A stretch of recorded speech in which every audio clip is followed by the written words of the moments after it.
Good morning, everyone. My name is Reverend Emily Bruce. I'm the minister of this congregation, and I want to welcome you here to First Parish. Whether it's your first time or your 1000th time or somewhere in between, you are welcome here. I also want to say Happy Mother's Day to all of the mothers in our midst and all of us who have been mothered, because all of us have been mothered at some point in our lives, whether by a biological mother or someone else.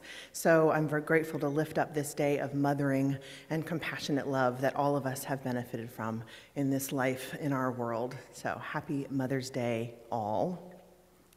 As Unitarian Universalists, we are a people of diverse beliefs, but we share a common faith, a faith that every single person is worthy of love, a faith that what we do in and for this world matters, and a faith that we are connected by an interdependent web to each other and to our earth home. So whoever you are, wherever you are on your spiritual journey, please know that you are welcome here today.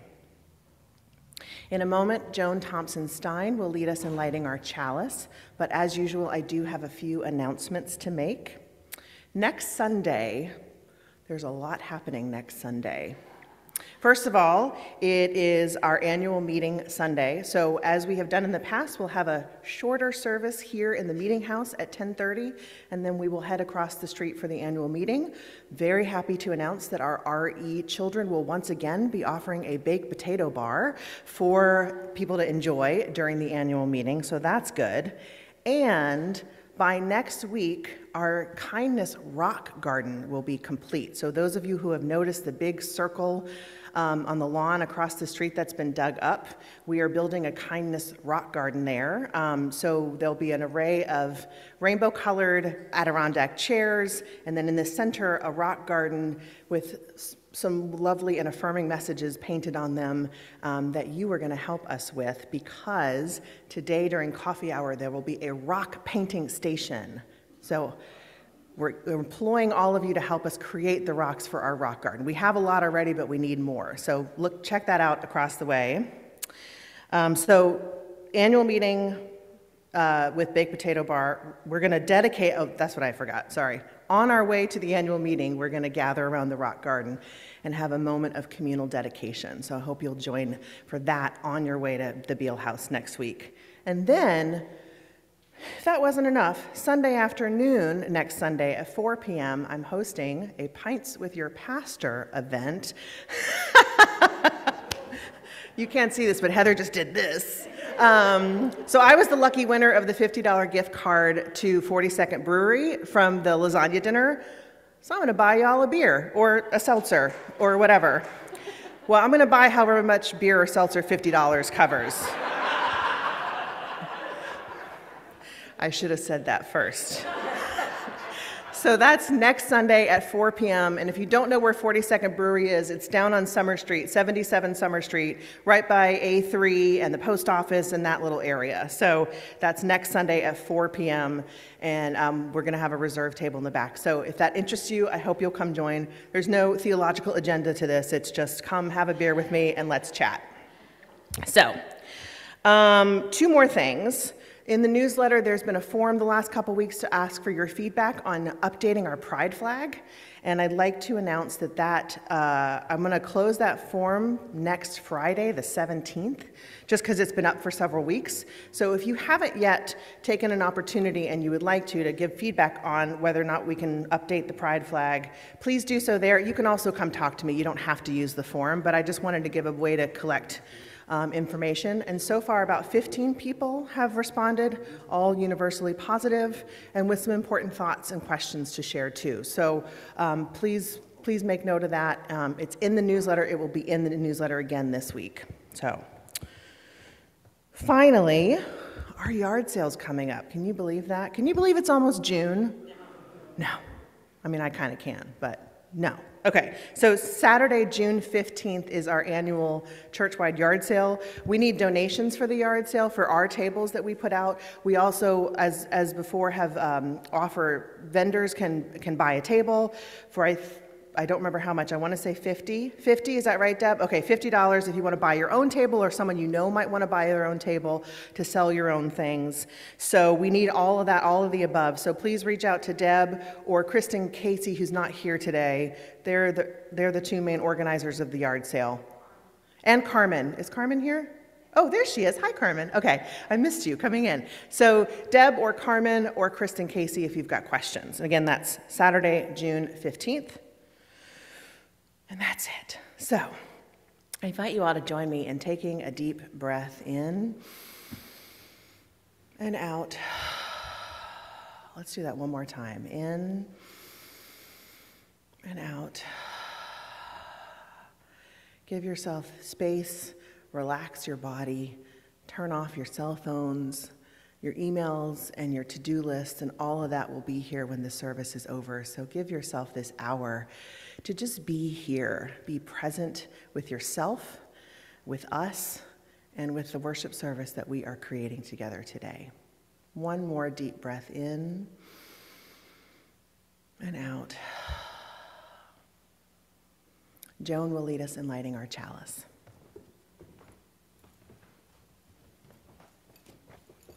Good morning. This morning, we light our chalice with these words by Reverend Joan Wavier Duvall.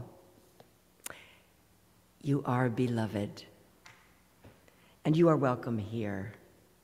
Whether tears have fallen from your eyes this past week, or gleeful laughter has spilled out of your smiling mouth, whether you are feeling brave or brokenhearted, defiant or defeated, fearsome or fearful, whether you have untold stories buried deep inside, or stories that have been forced beyond the edges of comfort, whether you have made promises, broken promises, or are renewing your promises, whatever is on your heart, however it is with your soul in this moment, you are beloved.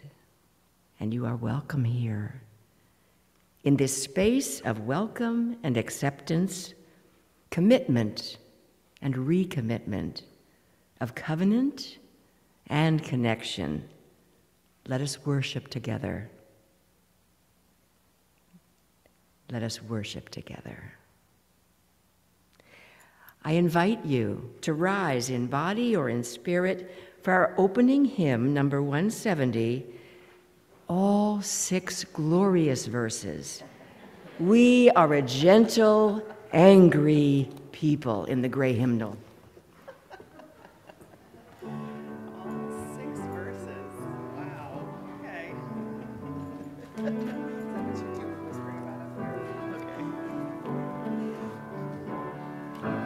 We are a gentle, angry people, and we are singing, singing for our lives.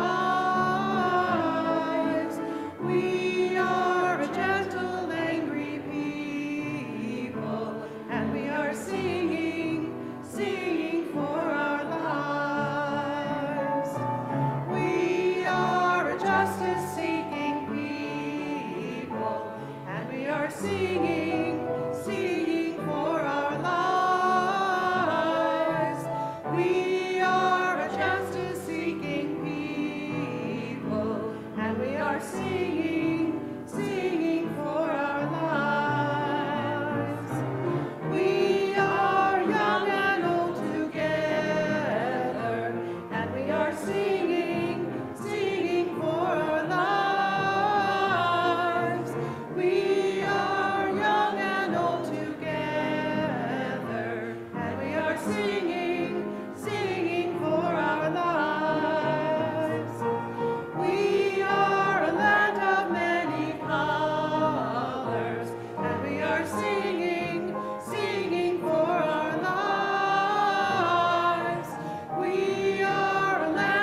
Well done, all 6 verses. Well done. Thank you, Tony.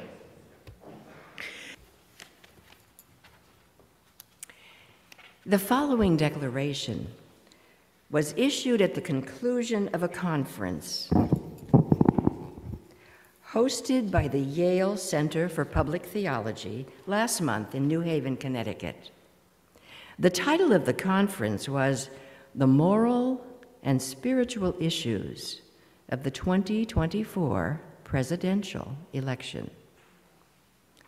This declaration has since been signed by over 300 clergy leaders from all faiths, including UUA President, Reverend Sophia Bettencourt, and our own Reverend Emily, who attended the conference.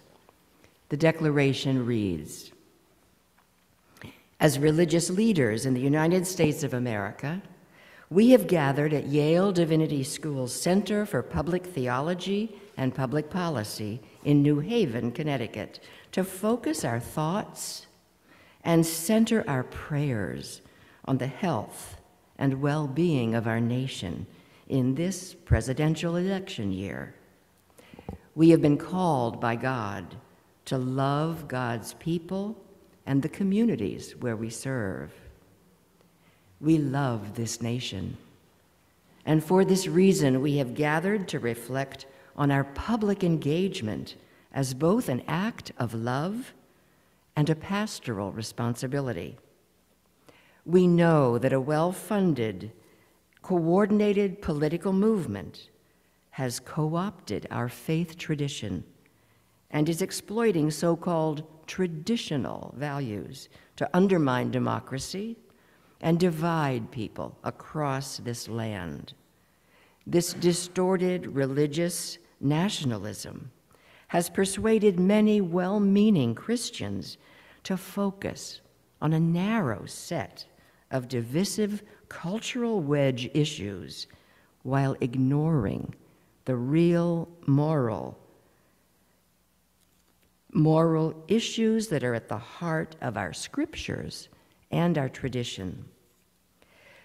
We repent of not doing more to preach and teach against this misuse of our faith, and we pledge to proclaim in word and deed a public theology that is good news for all people. We are not alone. We stand in the great moral tradition of Frederick Douglass, Sojourner Truth, and William Lloyd Garrison, who insisted that abolition was a moral issue. We stand with Ida B. Wells, Reverend Ransom, and Walter Rauschenbusch, who insisted that concern for the poor was a moral issue. We stand with Francis Perkins, Howard Thurman, and Reinhold Niebuhr, who preached and practiced workers' rights as a moral issue. We stand with Rosa Parks, Martin King, Dorothy Day, and Paul Murray, who insisted equal protection for all people is a moral issue. And we stand with John Lewis, Fannie Lou Hamer, and James Reeb, who spilled their blood in the nonviolent struggle for voting rights as a moral issue.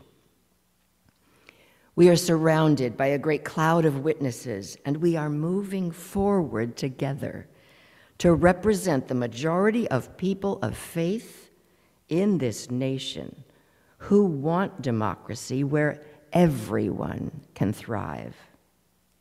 For this reason, upon reflection and prayer, we join our voices as religious leaders to launch a season of preaching the moral issues of living wages and union rights, health care and ecological justice, an end to the spilling of innocent blood, a reimagination of criminal justice, and the protection and expansion of voting rights and equal protection guarantees.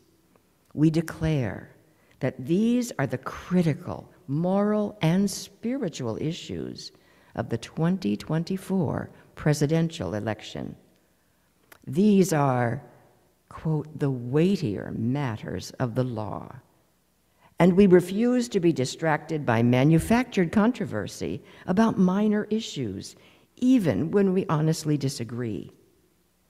From the top of the ticket to local state house and judicial races, it is not the job of pastors to tell anyone for whom to vote. But preachers do have a responsibility to make clear how the tradition of Jesus and the prophets speaks to the world today. We must challenge our congregations and the wider public to choose carefully and wisely which candidates for public office best represent our true moral values. This 9th day of April, 2024, we pledge ourselves to this cause, and we make this public declaration to invite colleagues around the nation to publicly join us in this commitment.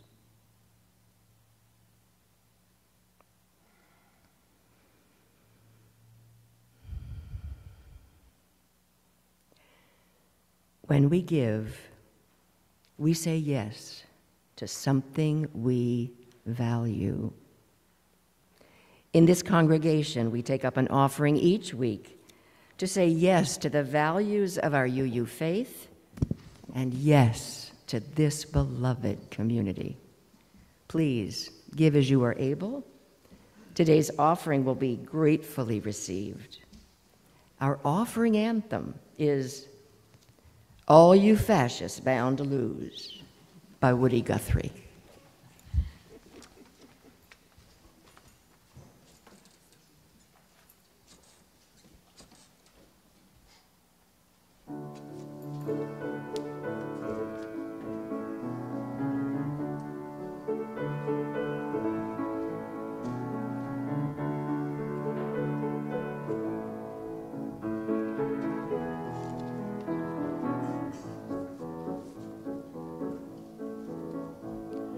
I'm gonna tell you fascists sure might be surprised. There's people in the world and we're getting organized. We're bound to lose, we're fascists bound to lose.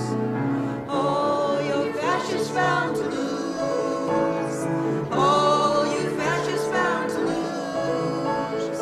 Oh, you fascists bound to lose. You bound to lose, you fascists bound to lose. There's people of every color marching side by side. They're marching across the fields where 1 million fascists died. Bound to lose, you fascists bound to lose. Oh, you fascists bound to lose. Oh, you fascists bound to lose.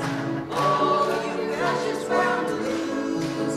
You bound to lose, you fascists bound to lose. This hatred cannot break us, but I'm learning quick. Our children won't be sold by your poison rhetoric. You're bound to lose, you fascists bound to lose. Oh, you fascists bound to lose. Oh, you fascists bound to lose. Oh, you fascists bound to lose. You bound to lose, you fascists bound to lose.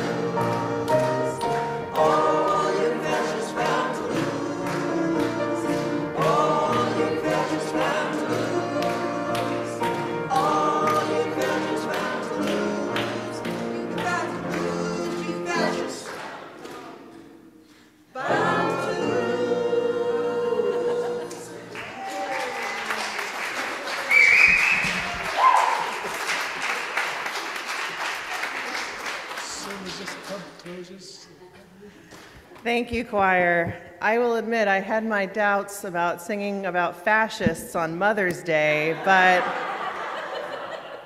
You have put them all to rest. Thank you. Thank you. How many of you knew that song before today? Not that many, yeah. I'm surprised because it's all in the title, right? I can't believe it doesn't get played more often. So thank you. Thank you, choir. Thank you, Paula. Beautiful singing as always, all of you, but thank you for leading us. So, folks, in my sermon, I'm going to attempt to do the impossible. I'm going to try to give you hope about our current election year. I'm going to talk about the crisis in our democracy, but then I'm going to make you feel good about what we can do as citizens, as humans, to fight for that democracy. I feel fairly certain that I will fail at this task, or at least I'm going to fail at the make you feel good part, but I'm going to try, because no matter what, we are all in this together. And I hope that even just creating space to talk about this in some ways will be helpful.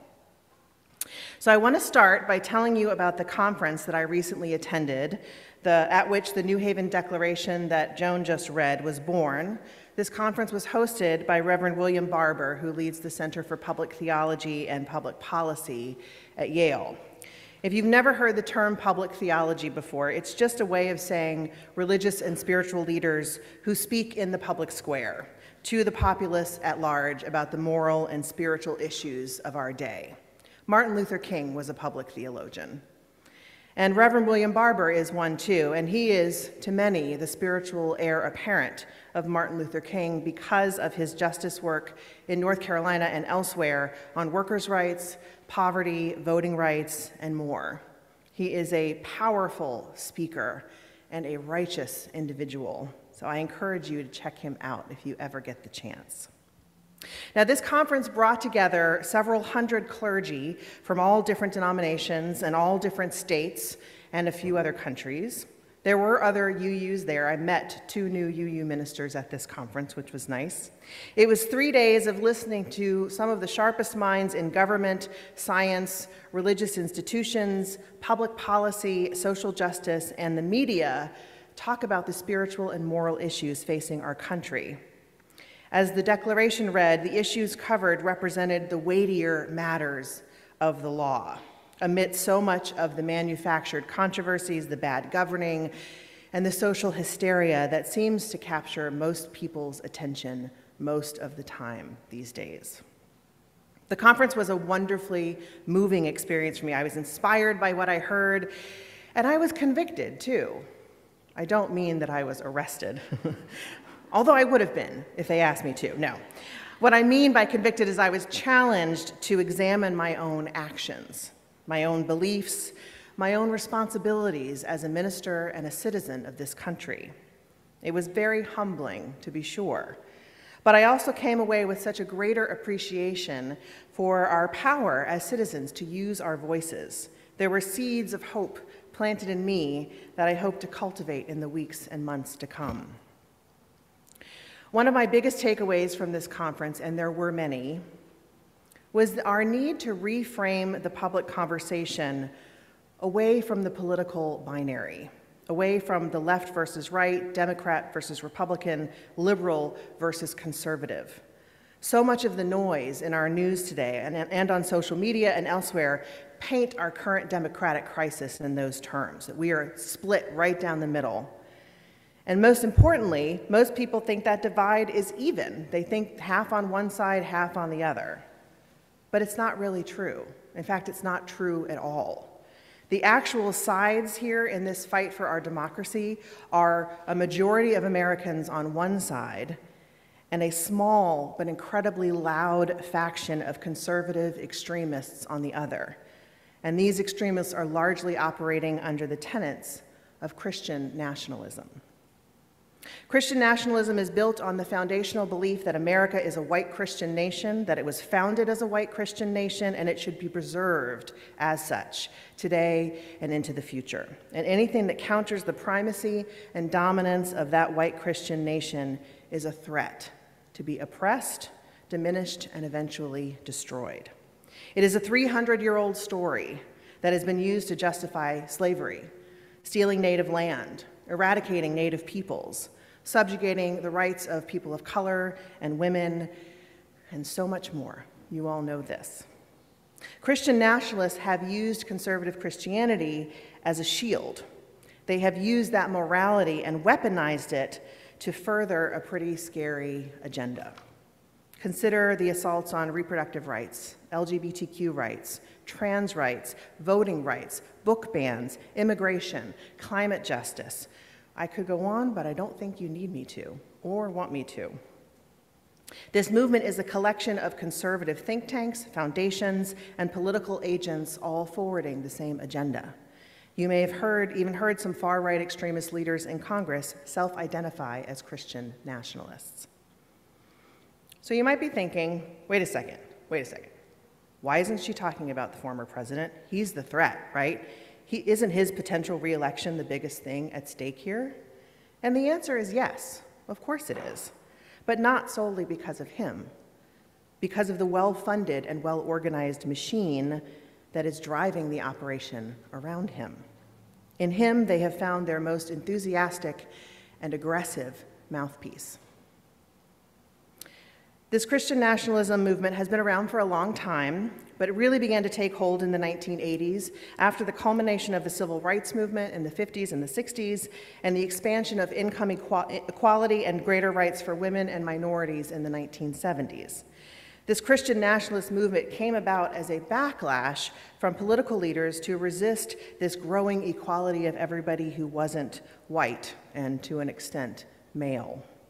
This escalation and visibility of this movement since the election of the last president has brought into the open what has been cooking in the background for years.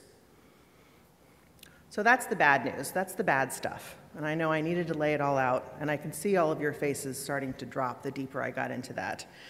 So I'm not going to go much further. If you want to explore, if you want some information, some books and other things about that movement, I will share them with you offline. But here's another takeaway from this conference for me, and hopefully represents some hope for all of us. This Christian nationalist movement was very deliberately made, very deliberately crafted with money and time and corruption. And that which is made can be unmade. I believe that to the core of my bones. That which is made can be unmade. Will it be easy? No. Will it be quick? No, but we already have within us the tools, the will, and the power to resist this movement and secure the safety and freedom of our country. One of the speakers at the conference made the point early on that one of the ways to accomplish this is to help those around us make the connection between their moral conscience and their vote. Now, I don't really need to, I'm preaching to the choir with that message because I saw at least a third of you at town meeting yesterday and more than a third of you at the Democratic Town Committee's forum yesterday, which was wonderful. And also, for those of you who don't know, more than half of the Kingston Democratic Town Committee are members of this congregation. So definitely preaching to the choir. And yay you, yeah, yay you. Yay all of you, yes. But the point that this speaker made that really got to me is that what we need most is a groundswell of moral conscience. People who can speak their truth about these issues as moral ones, not political ones. That's a key for me. These are moral issues, they're not political issues. Because those of us on the liberal end of the religious spectrum have largely yielded the narrative to the conservative right. They are louder, they are better organized, and they get a lot more airtime than we do.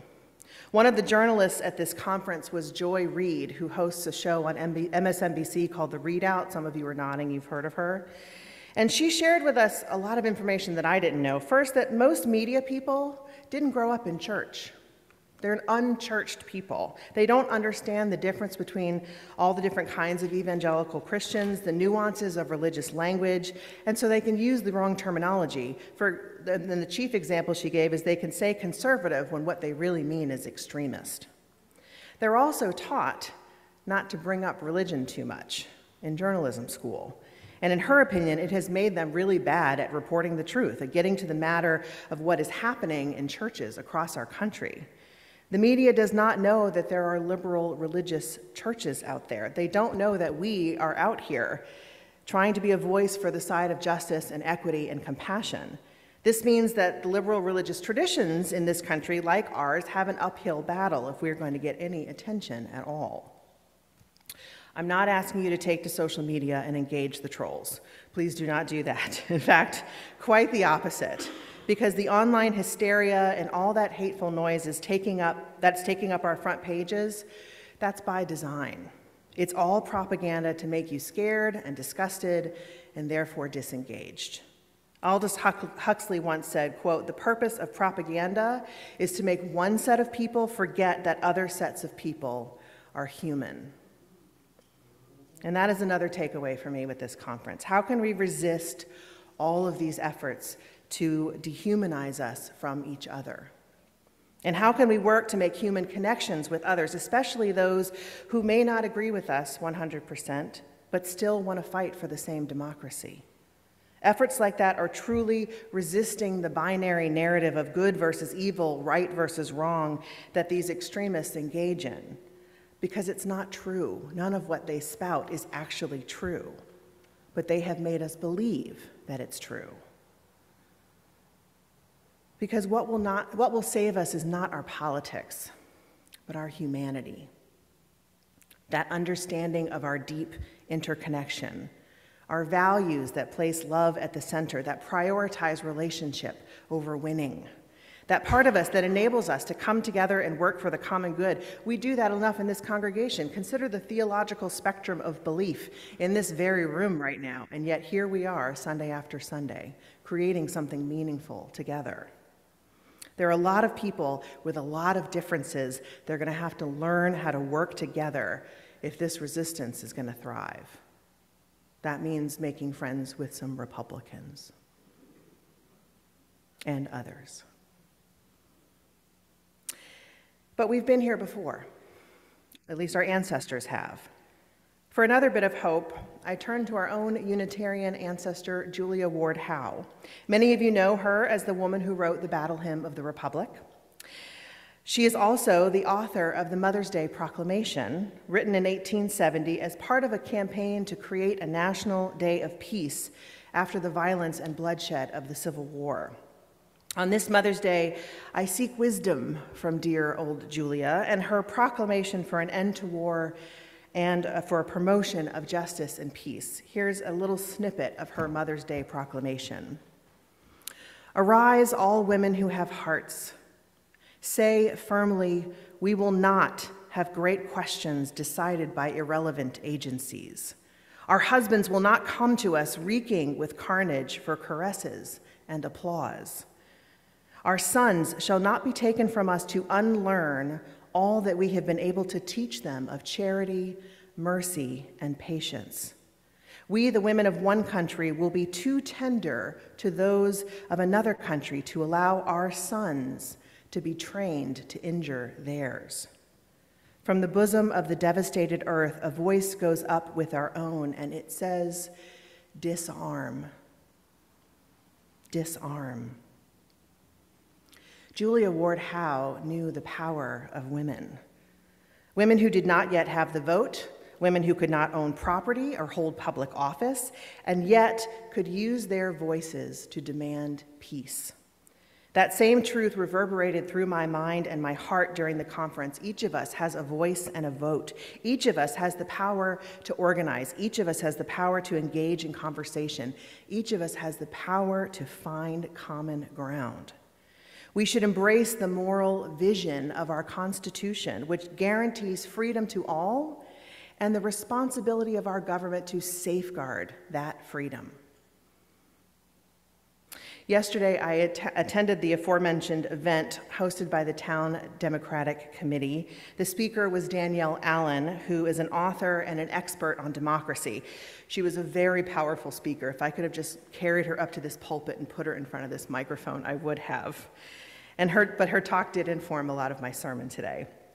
And I want to close my message today the way she did, by speaking some lines from the Declaration of Independence.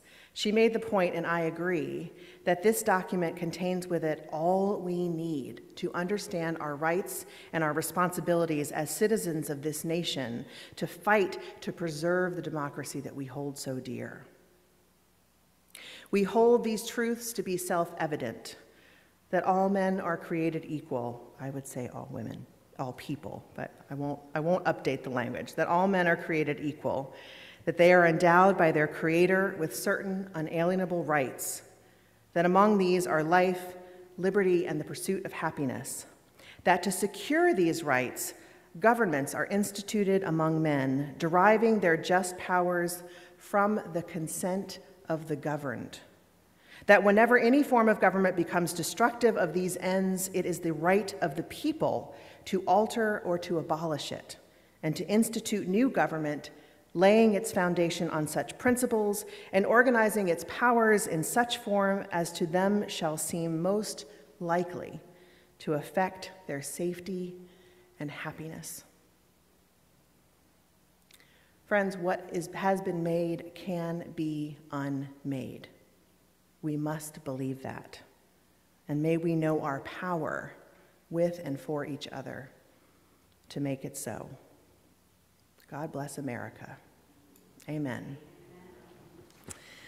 Please rise in body or in spirit for our closing hymn, number 121 in the gray hymnal, We'll Build a Land.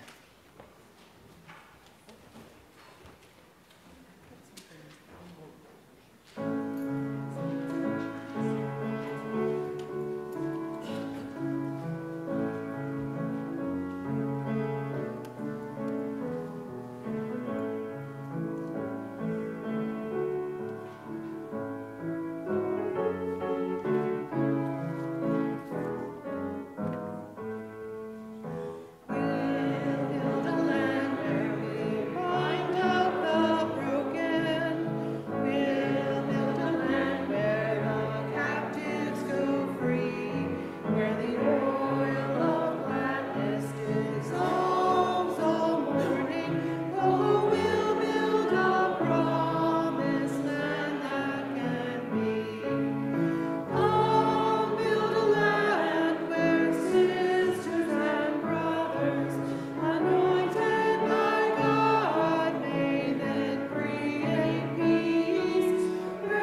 Friends, our world needs our voices now more than ever.